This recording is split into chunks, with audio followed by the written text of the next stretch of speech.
পাথরে ছোমা হইয়া জীবনের গুনাহ মোচন করার তৌফিক দান করবান।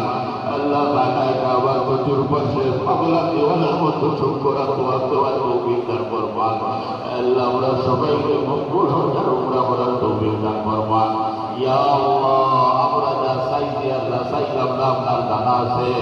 আল্লাহ সবগুলারে আপনি দয়া করে কবুল করেন। দয়া করে এই খতমে কোরআনকে এই আয়োজনকে আপনি কবুল করেন। আল্লাহ আপনার বান্দা বান্দীগুলো বড় আশা নিয়ে এই আয়োজন করছেন, কাউকে আশাহত করিয়েন না। ইয়া আল্লাহ মওত পর্যন্ত আমরা সবাই ঈমান আর ইসলামের উপরে সাবিত কদম রাখেন। ইয়া আল্লাহ সব ধরনের অ্যাক্সিডেন্ট থেকে আমরা হেফাজত করেন। ইয়া আল্লাহ মজলুম মুসলমানদেরকে সাহায্য করেন। কালো পাথরে ছোমা হইয়া জীবনের গুনাহ মোচন করার তৌফিক দান করবান। আল্লাহ বানায় কাবার প্রচুর পাশে পাগলা দেওয়ানের মধ্যে চুপ করার